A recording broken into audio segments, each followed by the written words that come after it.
নমস্কার, আমি টি আমার নতুন একটা ব্লগে স্বাগত বন্ধুরা। কেমন আছো? ভালো আছো আশা করি। আমিও ভালো আছি। আজ তোমাদের পুরো গ্রামের এই যে চাষবাসের ভিডিওটা তোমাদের সঙ্গে শেয়ার করব।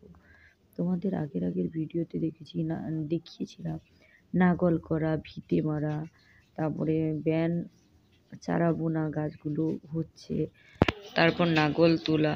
তাই তোমাদেরকে আগে ভিডিওগুলো অনেক দিয়েছি।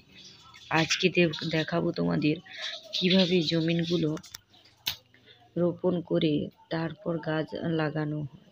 তাই আমাদের গ্রামের যারা চাষিরা, কৃষকরা কিভাবে মাঠে ঘাটে ধান পোঁতে, তাহলে তোমরা এই ব্লগটা স্কিপ করো না আর পুরো ব্লগটা দেখতে থাকো গাইস, ভালো লাগবে।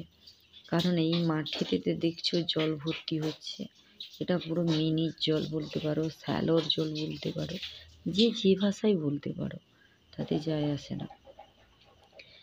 দেখো গাইস, এটা মিনির জল বলে কত পরিষ্কার। দেখো, মিনির জল হোক শ্যালোর জল হোক, এই মিনির জল অনেক গভীর থেকে আসে, মানে যেরকম একটা কুয়ো থাকে তার আরও ভিতর থেকে আসে এই জলটা দেখো পুরো কাঁচের মতন পরিষ্কার।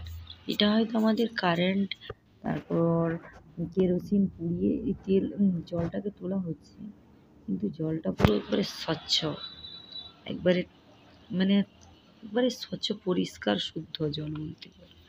এখন বিকেলবেলা, আর এই বিকেলবেলায় তোমাদেরকে আমি দেখাবো আমার ওই আশপাশের প্রাকৃতিক পরিবেশটা কেমন আর মাঠঘাটের অবস্থা কেমন।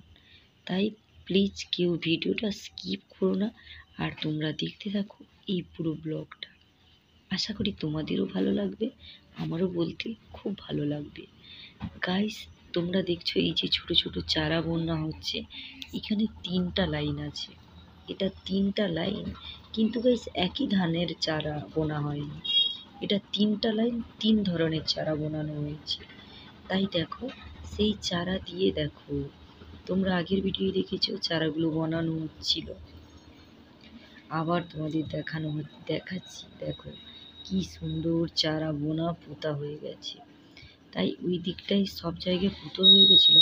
আর ওই যে সাইডটায় আমার কাকুর বাড়ি, ওটা হলো আলাদা ধানের চারা। তাই ওটা আলাদা ধানের চারা পোতা হবে বলে কাকুতে আলাদাভাবে সরিয়ে মানে আলাদা করে রেখেছে। কীরকম করে রেখেছে তোমাদের দেখাচ্ছি। দেখো, এই যে সামনে বাঁধটা দেওয়া আছে, বাঁধ মানে মাটিটাকে এক সরলভাবে নিচ লাইন করে রাখা হচ্ছে, যাতে ধানটা মিশে না যায় বা চিনতে পারা যায়। তার জন্য অবশ্যই একটু বড় হলে জানতে পারা যাবে যে দুটো গাছের দুটো আলাদা চেন। তার জন্য আলাদা, তাও মানুষ তো হয়তো ভুলে যেতে পারে, তাও ওষুধ হয়তো ওটাই কম ওটাই বেশি এরকমও হতে পারে। তার জন্য খুব আল দিয়ে দিয়েছে আর কি, আমরা উগাল বলি, আর বাংলা শুদ্ধ খাঁটি ভাষায় আল বলা হয়। তাই তোমাদেরকে আজকে দেখালাম চারিদিকটা ঘুরে ফিরে সুন্দর এই প্রকৃতি পরিবেশের সৌন্দর্যটা, আর এই গ্রাম বাংলার এই সৌন্দর্য। চাষিরা মাঠে ধান পুঁতছে, কৃষকরা মাঠে ধান পুঁতছে, ধান পুঁতে যারের বাড়ি যাচ্ছে। বকরা এখন পুরো মাঠ জুড়ে, কারণ নতুন জমিনে ধান লাগানো হয়েছে, কত পোকা মাকড় কত কি এসছে খাচ্ছে। তাই তোমাদেরকে এই ভিডিওটার মাঝখানে সব কিছু শেয়ার করতে এলাম গাইস। আশা করি তোমাদের এই ব্লগটা কেউ স্কিপ করবে না, পুরো ব্লগটা তোমরা দেখতে থাকবে। খুব ইন্টারেস্টিং, একবারে পাতি গ্রামের ভিডিও তোমাদের হাতের কাছে আমি তুলে ধরলাম। আশা করি তোমরা ভালো ভিডিওটা দেখবে আর ভালো লাগবেও তোমাদের। আর যারা গ্রামে থাকে না, যারা শহরে থাকে, তাদের তো আরও ইন্টারেস্টিং লাগবে। ওকে বন্ধুরা, ভালো থেকো, শুভরাত্রি, বাই বাই, টাটা।